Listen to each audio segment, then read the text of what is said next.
9, 12, 10, 28, 2, 23.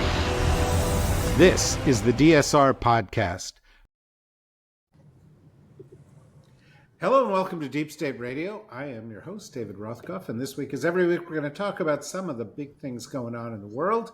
We are very fortunate to have a great group to talk about it. We're going to focus a little bit on the Middle East today. So we have got with us Shibley Telhami, who is a distinguished Palestinian-American political scientist and academic specializing in U.S. foreign policy, Middle East politics, international relations, and public opinion.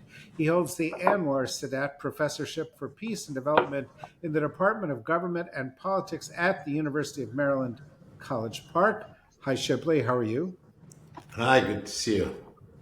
Good to see you. And we have with us Alon Pinkas, our friend who is a seasoned Israeli diplomat, very seasoned, and experienced journalist whose career spans government service, international negotiation, media commentary, and corporate governance.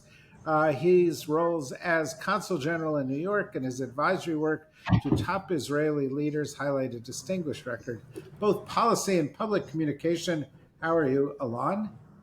I'm good. That's a very nice CV. It should be noted, however, that I only participated in negotiations that failed. I only advised unsuccessful prime ministers, and the rest I leave to you. Well, you know, it goes without saying in some respects, but anyway, we'll circle back. And of course, we've got with us one of the founding DSRers, Rosa Brooks, who is at the Georgetown University Law Center. How are you today, Rosa? I'm good, David, and today I'm in fact at Georgetown University Law Center. A rare stop for me. Yes, it is a rare stop. Typically, we see Rosa with herds of buffalo behind her when she's at her million-acre ranch. Okay, it's actually bison. It's not buffalo. Buffalo is African.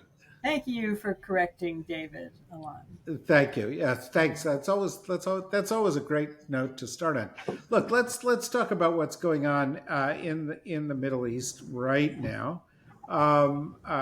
Yesterday, the Israeli government launched a series of attacks, or an attack on the believed position of some senior Hamas officials in Doha, Qatar. The officials were there to be negotiating the peace. The Qataris have been hosting Hamas for many, many years as a consequence of a request from the U.S. government, and this caused great consternation among the Qataris, other countries in the region. It was followed up today by a series of Israeli attacks on the Houthis and further developments in their push into Gaza.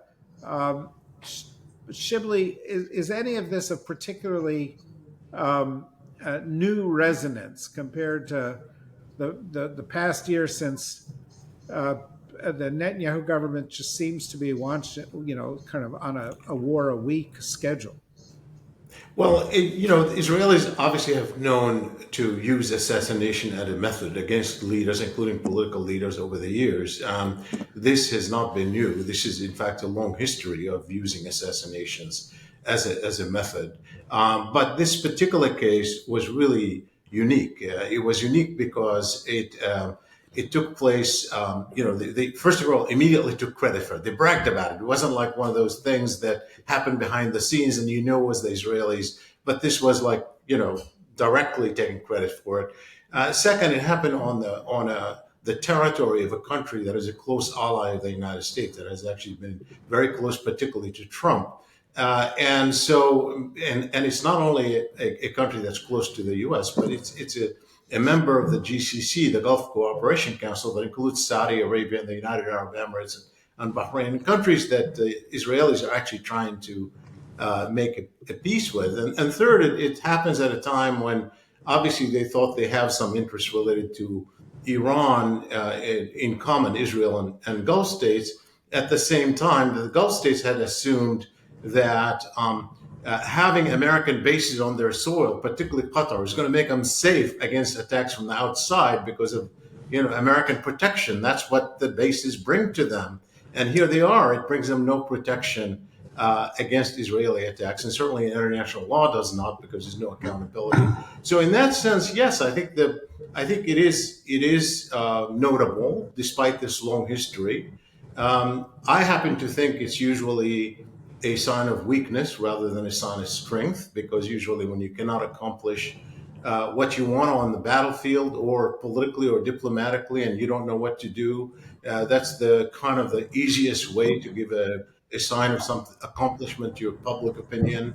And certainly Netanyahu has used this over and over again.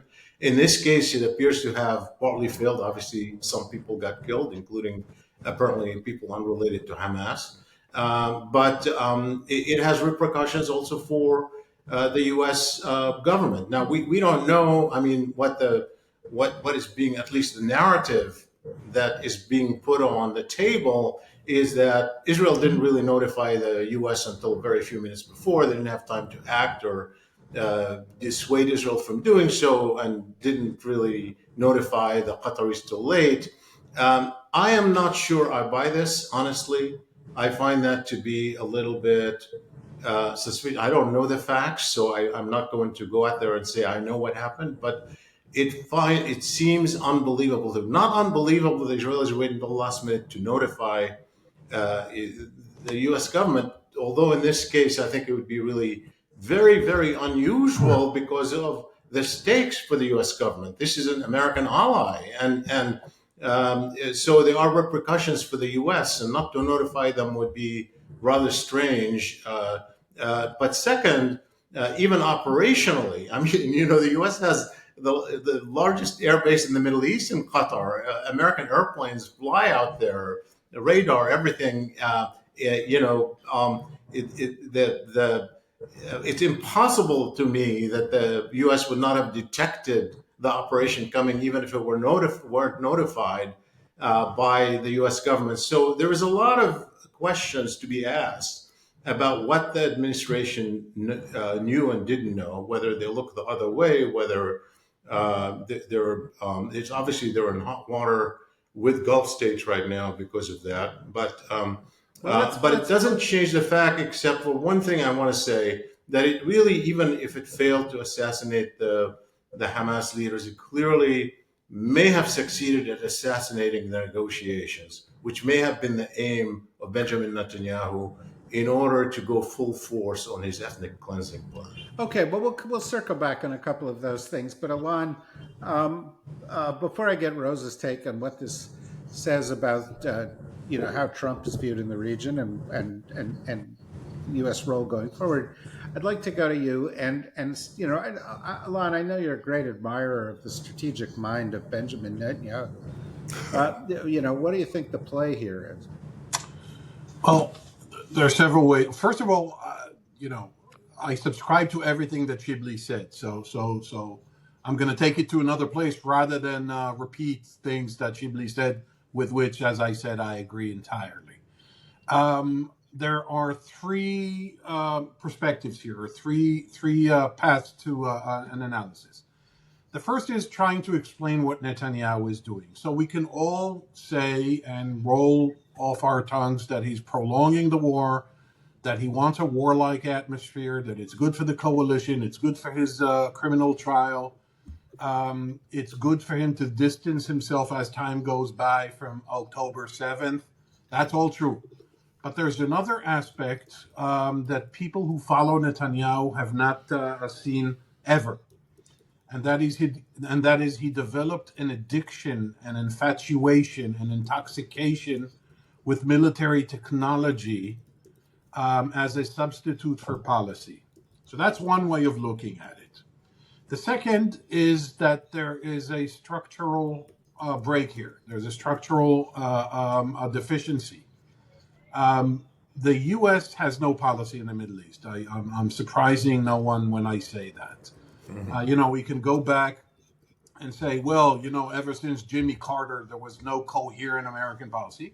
And we can criticize Ronald Reagan and George Bush and okay, but they all had some kind of a policy. There was a structure. There were American allies. There was a commitment. There was some kind of a regional order derived from a global order. Now that Trump has abdicated global order and is abdicating every kind of commitment to alliances, he's also doing the same in the Middle East. This is what you can call mercantilist diplomacy. It's a give and take, what everyone calls transactional. He loves going to Qatar because they tell him they're going to buy 200 Boeings, 200 jets from Boeing. He loves going to the Emirates because they go in business with cryptocurrency with him. He loves going to Saudi Arabia because MBS nods and says, sure, $600 billion, of which 437 will be arms procurement. And he then calls everyone in the defense industries and says, look at the deal I got you. But that's it. There's no policy. There's no liberal policy in the tradition of American foreign policy of promoting democracy. Failed or succeeded, I'm not getting into that. And there's no realist policy of the Kissinger type. There's nothing. There's absolutely nothing, which is where Mr. Netanyahu made the worst mistake. And that is not just attacking Doha, the capital of Qatar, but attacking the one place where Trump has personal business interests in. That's a big no-no, and there's a reason why Trump has at least sounded livid about this in the last few days. The third path, and I'll let you combine them or make them concurrent in your final judgment of this. The third way of looking at this is that this was an Shibley alluded to it about the methods of assassination, this long-term policy of rise to kill, and okay. But Israel kept quiet. That was part of the beauty of the whole thing. The implicit, the insinuated, undertones. Right now, he's bragging. An hour ago, he came out with a statement saying that he's warning Qatar and he's warning any other country that harbors terrorists that if they don't take care of them, he will. What the hell is he talking about? What? If there are Hamas leaders or activists or whomever, money people in Istanbul, where he's going to bomb Istanbul? I mean, come on. And so you look at this and you say, okay, this is not just his delusions of grandeur that he's remodeling the Middle East, which he's thinking that he is, and this is not only the absence of an American arbiter and an American order, but this has a third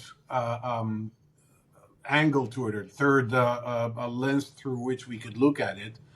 And that is that he is afraid to stop the war. He is just afraid to stop the war because it means the day of reckoning for him. And he knows this, and the polls indicate this, and the public indicates this, not as much as everyone would have hoped, but it still does. Take all these three, and you sort of make sense of what he's doing. Okay.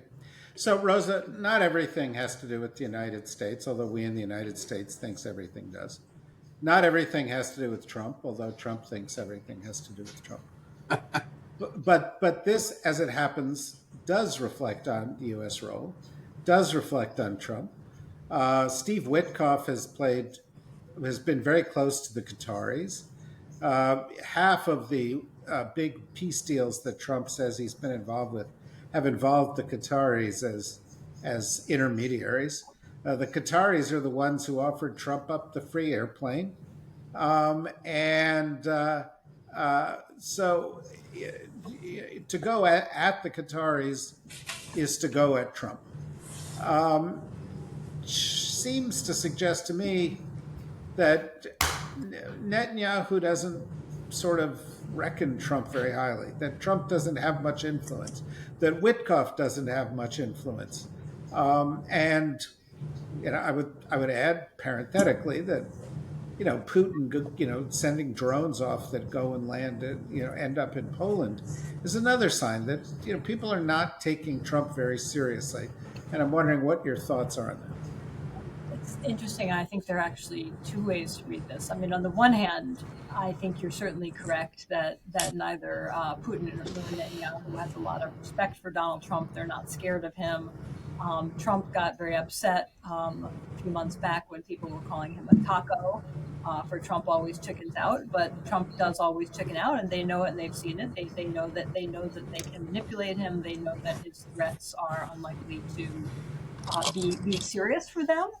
So I don't think that they feel frightened of doing something that might make him mad, which is ironic given that the entire Republican leadership in the United States is obviously terrified of Donald Trump. But so that I agree with. So one way to read this is both about lack of personal respect for Trump, and lack of respect or interest in American power, lack of fear of consequences of pissing off the Americans. I think and I don't think that's wrong, but I think that there's also a quite different way to read this, which is not actually inconsistent with the first, even though it might seem inconsistent, which is that this is the world that the United States government created, that we're now living in, right? I mean, we, after many years in the sort of post-World War II period of building legal institutions designed to constrain power by rules, by law. We invested very heavily in that. And then after 9/11, we started demolishing the very legal and institutional order that we helped build up. There is a straight line, I think, from the George W. Bush administration's use of drone strikes, the Obama administration's use of drone strikes, the Biden administration's use of drone strikes, the Trump administration's attack last week on a Venezuelan boat that is said to have had supposed members of a terrorist organization who were involved in drug smuggling, the Russian drones entering Polish airspace, and the Israeli attack in Doha.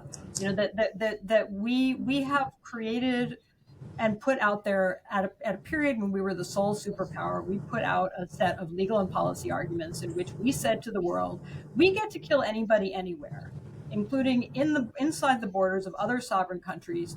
And we don't have to tell you why. When we assert that they were lawful targets under the laws of armed conflict, because we have classified secret intelligence that says so, but we don't have to share that intelligence with you. We don't have to have any kind of judicial review for that. And it's totally fine. It's not extrajudicial murder. This is lawful targeting under the laws of armed conflict. We said that. We essentially handed to every country in the world that wanted to go and engage in military strikes or assassinations beyond their borders, we essentially handed them a legal argument, which puts us in a position of, when we say, well, you shouldn't have done that, you shouldn't have done that. That was not a country with which you were at war, and don't do this, it's escalatory or it's lawless. Well, they say, well, wait a second, you're doing the same thing, and they're right. So this is a world in which, ironically, one view of it is that American influence has waned. The other is that, unfortunately, American influence has been so great that we have now created a world that we worked for 50-odd years to prevent from coming into creation, but here it is. That's a very good and thoughtful analysis.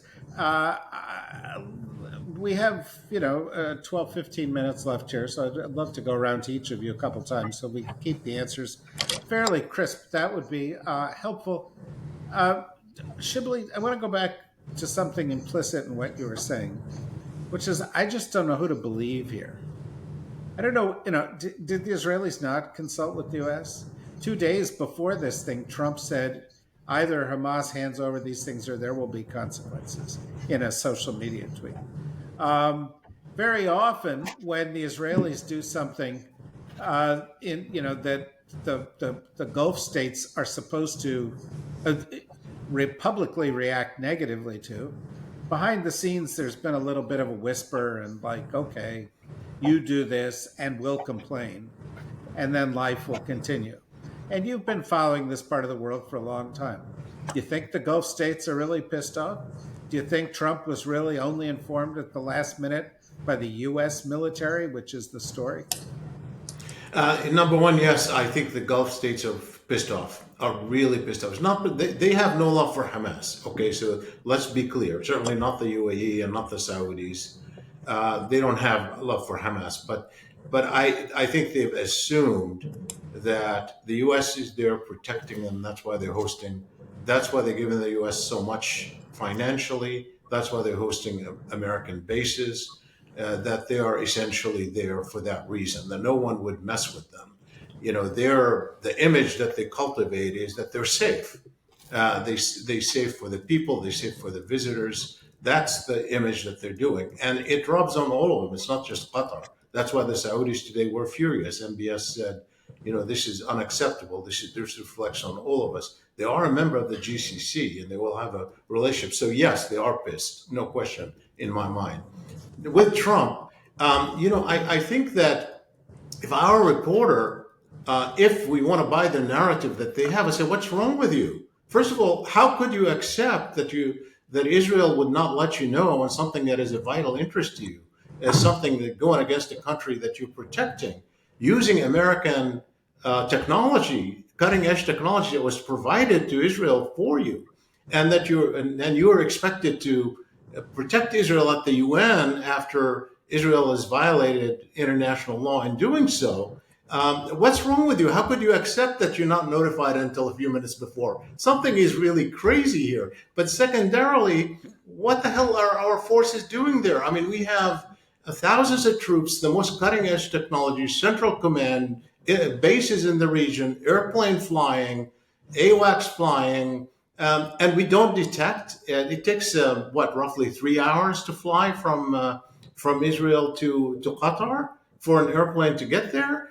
We didn't detect that. We didn't know it. Nobody was notified that this was coming. So to me, those are like crazy ideas. But I want to go back with this to something that Alon had said earlier about the craziness of this administration. It is even crazy compared to the first Trump administration.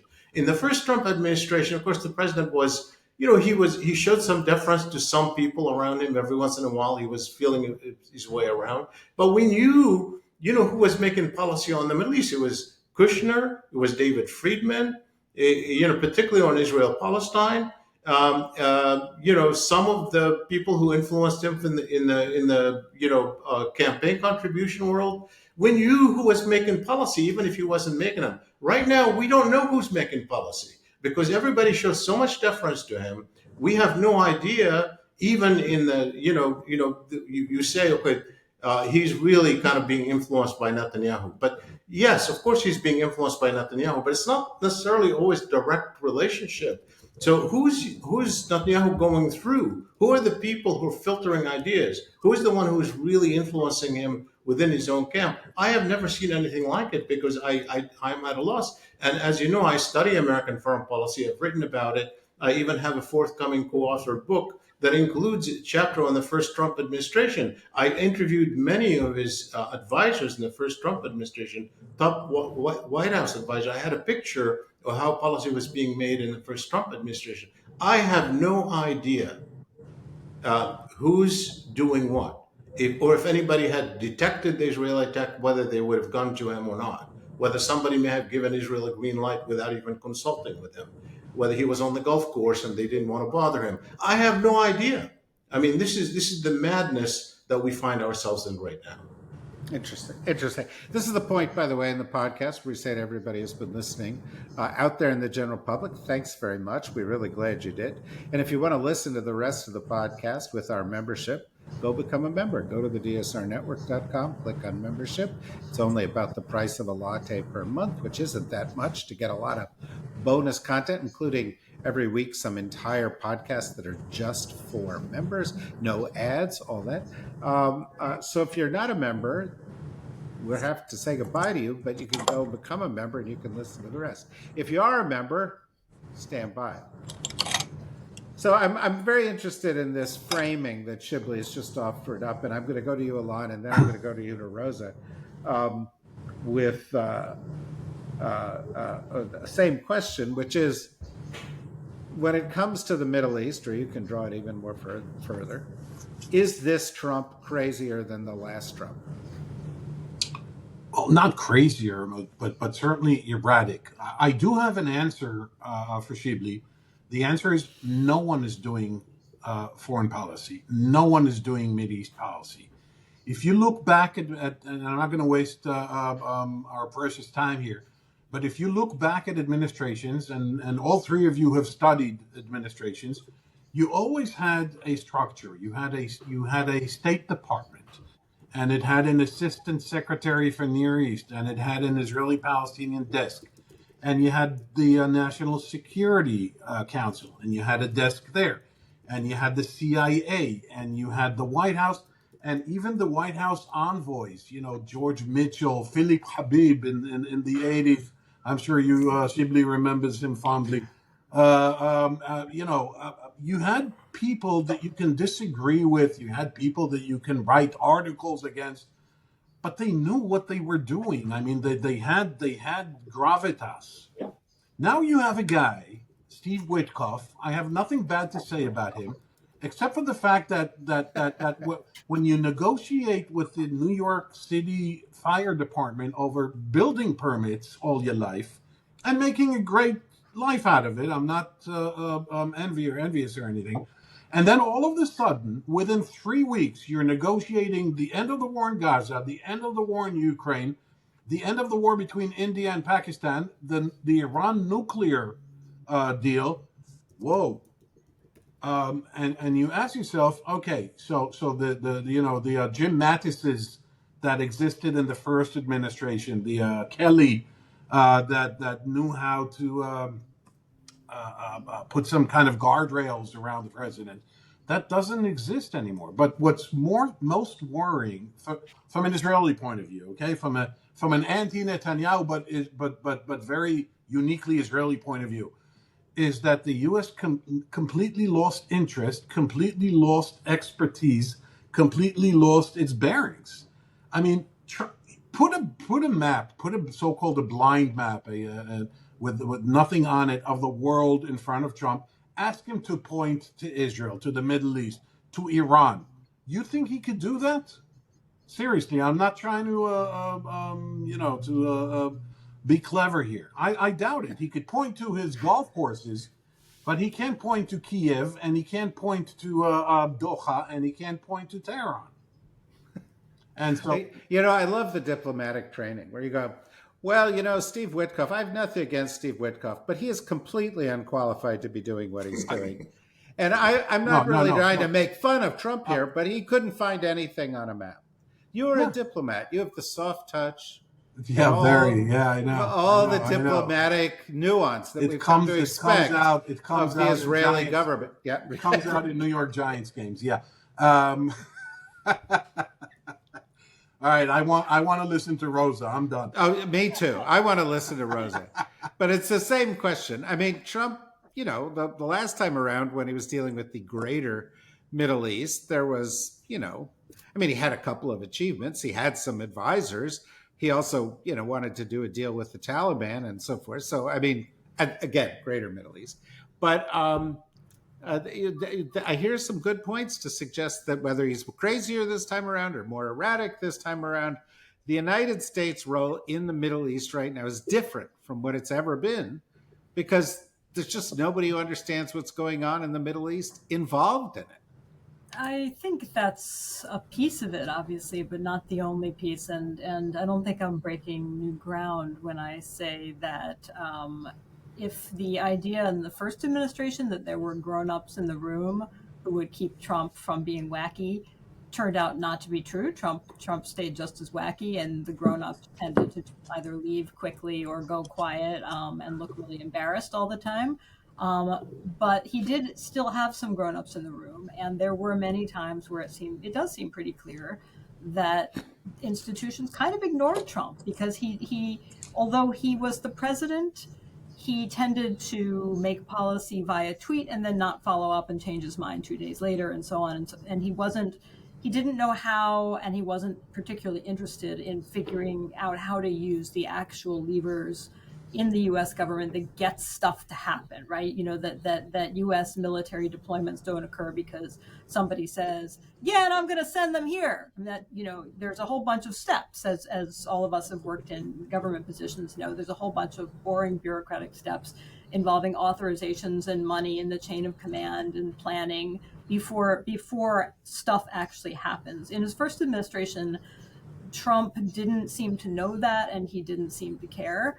The difference today is that there really aren't any grown-ups in the room anymore. The grown-ups didn't want to serve in the administration, so they either fled or they've been fired, right? So he has stocked federal agencies with lackeys, some of whom have subject matter knowledge, many of whom do not, like Steve Witkoff, have zero subject matter knowledge in the jobs that they've suddenly been put into. However, because they have replaced enough of their own people and they came in with a real plan this time to control the federal departments and agencies, they have figured out how to actually bend them to their will and make things happen.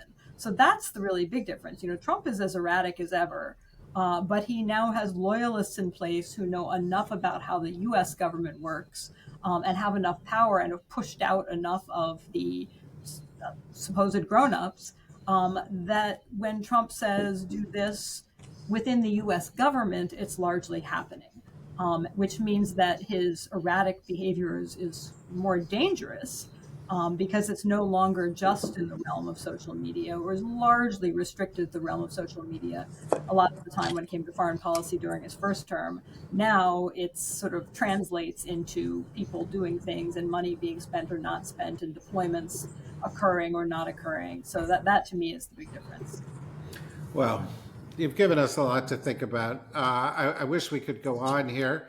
And all I can say is that listening to you, I suspect we are about to go on. I suspect that as And on and on and on. as Shibley has said, that the peace process or the negotiating process with regard to Gaza is over, and that Israel is going to double down there, that Netanyahu, as Alon has said, is going to continue to fight because it's the only way that he can stay in office, and that, as Rosa has noted, this administration has manifold defects, all of which will make this more complicated.